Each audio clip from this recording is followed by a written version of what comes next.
The skies above Colony Seraphis 9 burned crimson. The Xylar Dominion had arrived not with diplomats or trade envoys, but with warships bristling with plasma cannons. Seraphis was a young colony. Families, miners, scientists, not soldiers. Its defenses were modest.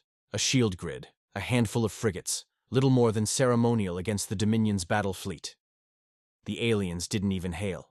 Their first volley cracked the orbital platforms like glass, raining molten fragments across the colony's oceans. Cities flared, towers fell. The screams of humans and their allied settlers filled the comms, then fell silent, swallowed by fire. On the flagship bridge, the Xylar admiral, his scaled face twisted into a predator's smile, gave the order without hesitation. Burn them all. Let the stars carry the story of human weakness. The Dominion soldiers marched through streets littered with bodies.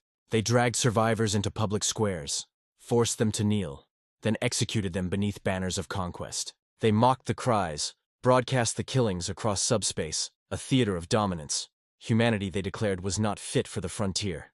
Earth's people were too soft, too sentimental, too unwilling to do what survival required. The galaxy, they said, would thank the Xylar for putting humans in their place. The mockery of the victors. The victory was swift and cruel, and the aftermath, even crueler. In the Dominion's capital spire, nobles toasted to their triumph. They played recordings of human children screaming as background entertainment during their feasts. Speeches boomed across the convocation chambers. The Terrans are dreamers, not conquerors. They build gardens while others sharpen blades. Their fleets are relics, their courage an illusion. Let this serve as warning. Earth's people are prey.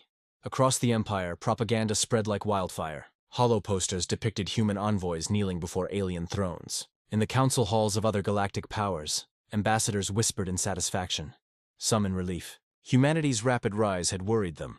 The Dominion's lesson, though brutal, appeared to solve that problem.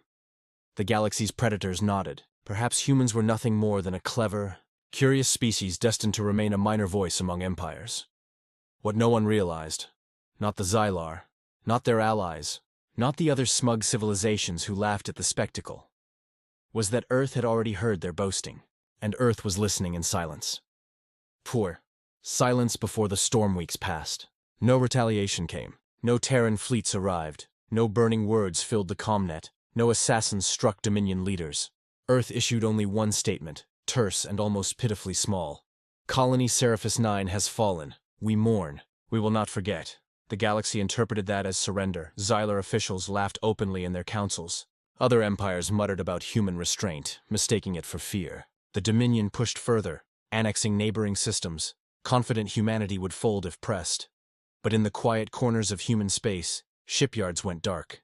Long silent factories opened again, their furnaces glowing like the hearts of volcanoes. Distant listening posts began to receive signals.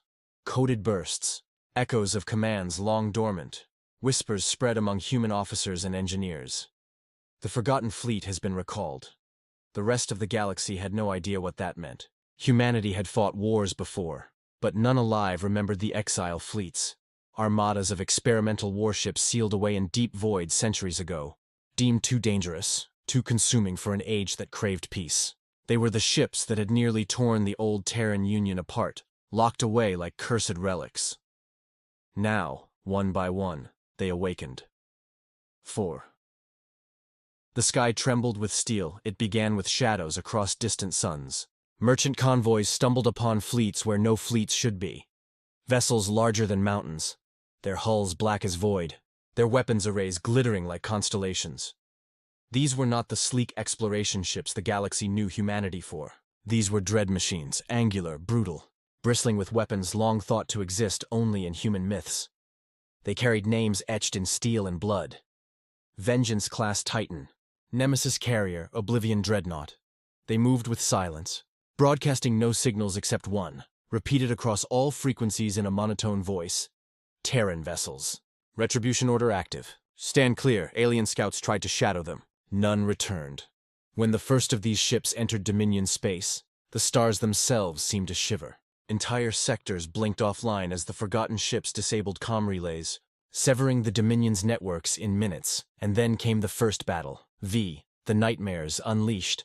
The Xylar Second Fleet, veterans of 100 wars, intercepted humanity's approach near the Yareth Expanse. They outnumbered the humans 2-1. Their admiral laughed, declaring it the final culling. The human ships did not answer. Instead, the void split open with light. Human dreadnoughts released swarms of autonomous war drones, each a shard of steel and plasma, moving faster than thought. Dominion ships fired, tearing dozens apart, but hundreds more closed in. Hulls were punctured like paper. Reactors detonated. Crew screams cut short. Then came the boarding units, drop pods that rammed straight into alien cruisers, disgorging armored soldiers in suits that seemed less human than monstrous. These were Earth's Nightmare Corps, black-armored revenants designed not just to kill, but to terrify. They moved through corridors like wraiths, silent, methodical, slaughtering entire crews with blades of burning plasma. Survivors swore the soldiers didn't even breathe. Within hours, the Second Fleet was gone. Not defeated, not scattered, erased news spread, fragmentary and frantic. Witnesses spoke of steel demons and ships that drank light. Some claimed Earth had made pacts with ancient horrors. Others whispered of forbidden technologies buried beneath Earth's crust, awakened only now. The truth mattered little. Terror had already taken root. The wrath of a patient species humanity did not pause to boast. They did not send speeches or ultimatums. They simply advanced. Planetary bombardments came next. Human dreadnoughts entered orbit over Xylar colonies and unleashed weapons that didn't burn, but unmade. Cities were reduced to glass plains in seconds. Armies that resisted were drowned in firestorms. Even orbital fortresses, once thought impregnable, fell within minutes. The Dominion's command structure collapsed. Their fleets, once arrogant predators, fled into deep space, abandoning entire sectors. Yet humanity did not pursue them like hunters. They advanced like inevitability, reclaiming Seraphis 9 first. Where bodies had lain in silence, human marines planted banners. The fallen colony was not rebuilt. It was left scarred, a monument. Across the galaxy, alien civilizations watched in awe and horror. The peaceful, curious humans had become executioners. One by one, neutral species who had mocked Earth fell silent. Even the mighty Crevel clans, known for their raids, recalled their fleets to home space, muttering that the Terrans have awakened. The Emperor's collapse at last, the human armadas reached the Dominion's capital. Billions of Xylar civilians looked up into a night sky where no stars remained. Only the vast silhouettes of human war machines, blotting out the heavens. Entire atmospheres trembled as the fleets descended. The Xylar Emperor, once so proud, so arrogant, fell to his knees in his throne room as the Terran flagship, the colossal Vigil of Seraphis, positioned itself above his palace, its weapons locked, capable of vaporizing the entire continent. No negotiation followed. No words. Only one broadcast came from the Terran commander, a voice colder than the void. For Seraphis 9. The strike annihilated the Imperial Palace, vaporizing the Emperor, his court, and the Dominion's legacy in an instant. The rest of the planet surrendered before the echoes faded. 8. Aftermath of silence. The war did not last years. It lasted weeks. By the time humanity's fleets withdrew, the Dominion was no more. Its worlds were broken, its fleets scattered, its leaders executed. But Earth did not claim their territory. They left it smoldering, a warning written in ruins. Survivors whispered in the dark, too afraid to speak loudly. Never provoke Earth again. And across the galaxy, an unspoken truth settled into every council chamber, every throne room. Every hidden war room. Humanity's patience was vast, yes. They could endure insult, injury, even slaughter. But when that patience ended, when forgotten ships returned carrying nightmares dressed in steel, the galaxy learned that vengeance was infinite. Ix, the Whisper. That endured years later, traitors still refused to enter the grave sectors where Dominion worlds once thrived. Wreckage drifted like silent tombstones. The husks of human dreadnoughts, silent, watching, remained stationed over those worlds, reminders of what had been unleashed. Children of alien worlds grew up hearing the story in hushed tones, of a species that endured, that bided its time, that struck back with fury beyond comprehension. And every time the tale was told, one phrase echoed, a chill carried on the breath of survivors.